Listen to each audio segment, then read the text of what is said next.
In late February 2026, Iran began conducting military exercises near the Strait of Hormuz, focusing on shore-to-sea drone operations. As tensions were rising in the region, senior Iranian officials threatened attacks on vessels in retaliation for potential US and Israeli actions. By February 28th, US and Israeli strikes began. As Operation Epic Fury would be underway, Iran would retaliate with threats to disrupt shipping in the strait. Initial incidents would be reported, including projectiles and drones targeting vessels. One question that was immediately on everybody's mind: were the Iranians capable of shutting off the Strait of Hormuz? There were mixed signals.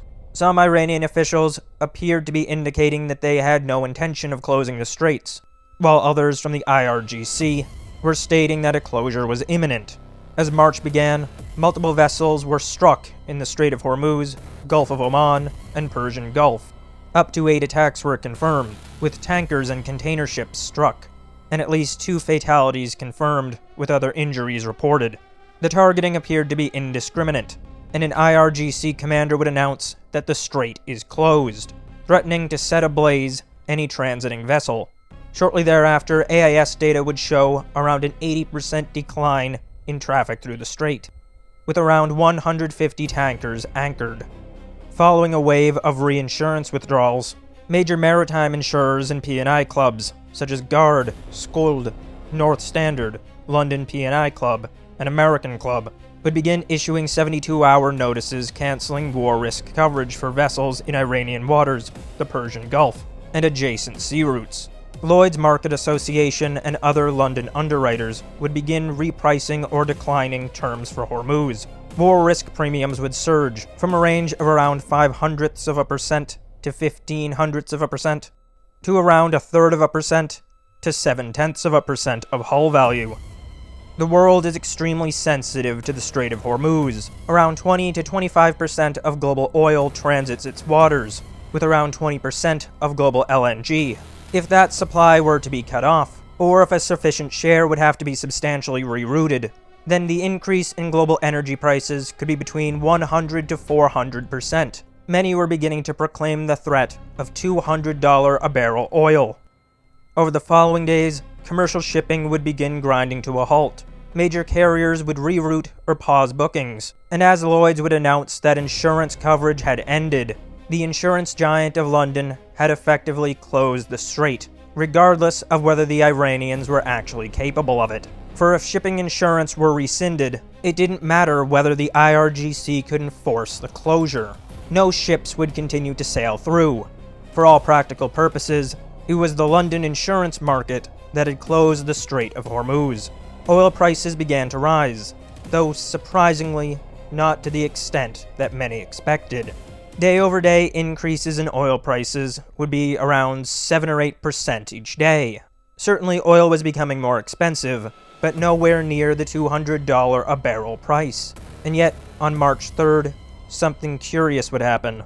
Via Truth Social, President Donald Trump would announce that the U.S. Development Finance Corporation would immediately provide political risk insurance and guarantees for all maritime trade through the Gulf at a, quote, very reasonable price. It would be further noted that the U.S. Navy would escort tankers if necessary. Over the following days, beginning around March 5th, war risk cancellations would take effect. Seeing that the Americans had entered to fill in the gap, Lloyd's would clarify that offers of cover remain available on a single voyage basis if owners deem it safe, and that the market is open to working with the U.S. government. Further details from the American government would emerge, detailing up to $20 billion in insurance and reinsurance capacity for tankers on a rolling basis. Lloyd's would begin to enter into talks. What had happened right there? For centuries, Britain has retained dominance over the sea routes, previously through a vast and powerful navy, but over the past century through something much more subtle, through finance and insurance. If one wishes to control global trade, then one must control the ships that the trade is conducted on, and there has been no more powerful an entity than Lloyd's. Lloyd's says who can ship what and where. Lloyd's has vast intelligence capabilities, and even ships that are not insured by Lloyd's are quite frequently downstream of Lloyd's intelligence or Lloyd's benchmarking. Even though the United States Navy has taken over the defense of maritime routes from the British Royal Navy, terms have continued to be dictated from London via the powerful entity, Lloyd's. What happened right there over the past few days has been an enormous transformation in the global political and economic apparatus, a fundamental rewriting of who has what power. Insurance may seem like a stuffy and boring topic, something that is unlikely to garner many views online, or glue people to their seats watching TV. Yet this move made by the American government may prove to be one of the most substantial sea changes of power that has occurred since the post-war era. To understand the scale of what is happening, let's take a look at exactly what Lloyd's is.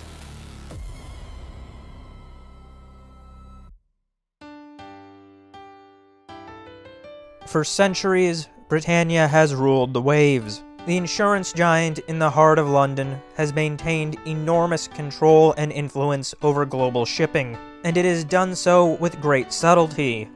While at a glance, global maritime routes are guaranteed by the American Navy, in the modern world, nothing transits without insurance. In 1686, Edward Lloyd would open a coffee house on Tower Street, later Lombard Street in London. The house would be frequented by merchants and ship owners, becoming an informal hub for maritime insurance, underwriting, and shipping intelligence. Lloyd's wasn't an insurer, it wasn't really a financier, it was a marketplace. It was where the merchants and financiers came together. In 1696, Lloyd's would begin the publication of Lloyd's News, offering early forms of shipping intelligence. This would be short-lived, however. Yet in 1734, Lloyd's would begin to publish Lloyd's List, initially a weekly and later daily publication, providing shipping movements, routes, and trade data. Lloyd's was establishing itself as a global intelligence provider for underwriters and for governments. A few decades later, beginning in the 1760s, the Lloyd's Register of Shipping would begin. It would provide vessel classification and safety benchmarking, and the Committee of Lloyd's would be formed to regulate the shipping insurance market. Lloyd's was really becoming very big and very powerful. In 1774, underwriters would move to the Royal Exchange, and Lloyd's would become the dominant marine insurance venue. By the early 19th century, Lloyd's would become the solo maritime insurance market. The 19th century would see an explosive growth of the British Empire, British merchants, and British finance. And at the heart of all of it was Lloyd's. Lloyd's was important not only for the sheer scale of its market, but because it had a vast web of agents. It knew what was happening everywhere in the world. If you wanted to ship safely, if you wanted to price properly, most likely you were dependent on Lloyd's information. And this is a tremendous power. For if you are the one who knows what risk really is, who knows what is happening, and can figure out what prices should really be, then everyone becomes dependent on you. It's like combining the power of a major financial firm and the CIA. By 1871, British commerce had become so dependent on Lloyd's that the Lloyd's Act would be passed, incorporating the Society of Lloyd's to act as a statutory corporation, formalizing governance while preserving the syndicate structure.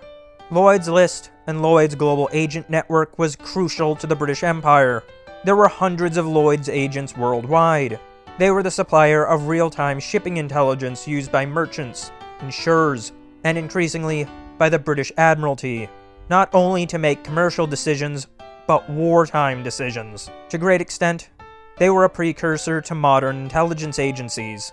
For consider that Britannia ruled the waves during this century, yet the mighty Royal Navy required Lloyd's to know what to do. Just how much influence did that give Lloyd's? This power and influence would only increase throughout the world wars. Particularly during the Second World War, Lloyd's agents would provide critical intelligence to the British government, and all the while, they would continue to insure war risks. Insurance didn't end because of the Second World War. Their intelligence capabilities were so sophisticated that they knew how to price the risk. They were able to make money on the war, and to a great extent, that can be laid at the feet of the deep entanglement between British intelligence and the Lloyd's agents. They were inseparable. They had been inseparable for the past century.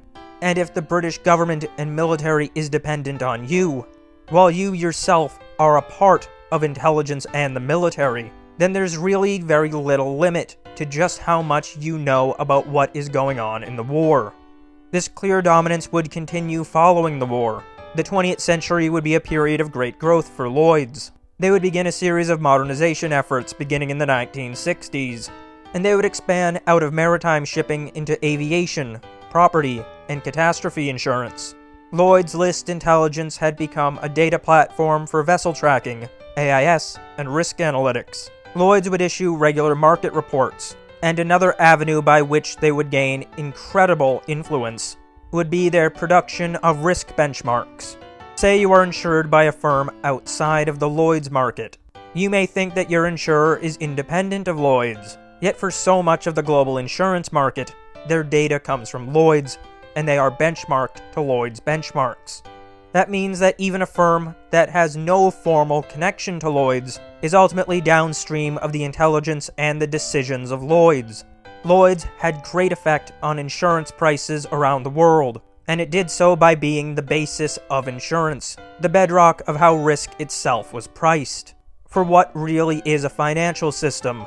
It's an innovation to allow two types of transfers. One, the transfer of capital across time, and second, the transfer of risk. So much of the global insurance market came to use Lloyd's risk analytics and Lloyd's risk benchmarking, and that gave Lloyd's the ability to be the one who priced risk, as to great extent, finance is the transfer and trade of risk. That gave Lloyd's a truly outsized amount of power across global finance. Many firms wouldn't even do their own risk analysis. They would use the information from Lloyd's, assuming that there was no way that they could do better. Lloyd's intelligence was simply too sophisticated, and so if Lloyd's had priced something, probably that was the best you could get.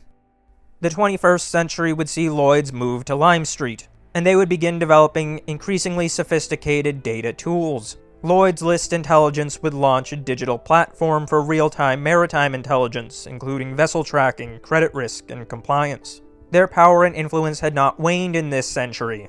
Lloyd's was the benchmarker for global risk. Lloyd's was the dominant player in global insurance, and thus global transit routes. And Lloyd's was a staggering intelligence agency unto itself, not only as an independent firm, but as one deeply integrated with British intelligence and the Five Eyes. If there was a war somewhere in the world, it was quite likely that Lloyd's had the inside scoop, not only because they were there, but because they were intertwined with MI6 and MI6 proxies, who in many cases were doing the war itself. And this gave them tremendous ability to price risk, because to a great extent, they knew what was going to happen. By the 2020s, Lloyd's Market Intelligence Unit would provide country benchmarks and economic and non-life insurance data for more than 150 markets globally. Lloyd's would provide portfolio management analytics, along with Willis Towers Watson. They would provide portfolio performance benchmarks for syndicates, all while making their intelligence network and risk benchmarking capabilities only more and more robust. Lloyd's continued to remain a subscription-based marketplace and not a single company. It's a hub, a node, the place where the raw intelligence and financial power of London, Europe, the offshore havens, the British Commonwealth, and much of the United States converge. Though the United States Navy had become the enforcer of sea lanes, Lloyd's was its gatekeeper. Lloyd's was the one with inside information. Lloyd's was the one who did the pricing. Lloyd's set the terms. As of 2024 data, the Lloyd's market alone is responsible for around 8.7% of global premiums on ocean hull and shipping vessel insurance, while the London market at large makes up a larger share at around 16.1%. However, if one is to consider all firms using Lloyd's intelligence, then this jumps up to a much higher number, meaning that even if the contracts per se aren't the majority of the market, Lloyd's had enough control over the market that it could dictate terms globally. For goods in transit and shipping cargo insurance, Lloyd's is responsible for around 9.7% of global market share, with the London market as a whole around 14%. This is a level of direct control of around 8 to 10% of overall maritime insurance. Lloyd's also remained a dominant reinsurer, with the London market total of between 14 and 16%, with intelligence and benchmarking capabilities vastly surpassing that. And when one steps back to look at the energy market as a whole, the numbers become even larger. Lloyd's is responsible for around 30% of global offshore energy insurance, with the larger London market at around 60%. And when one considers high-risk energy routes like the Strait of Hormuz, Lloyd's has the vast majority. London is responsible for around 20 to 30% of globally insured energy cargo, and more than half of high-risk energy transport. And thus, for a situation like ships in the Strait of Hormuz, the decision is Lloyd's and Lloyd's alone. We have known that for centuries, proxies of European interests, including particularly Britain and France, have been highly integrated within Iran and its proxies. Much of the global war on terror involved intelligence assets of these nations, intelligence assets that Lloyd's is highly integrated with.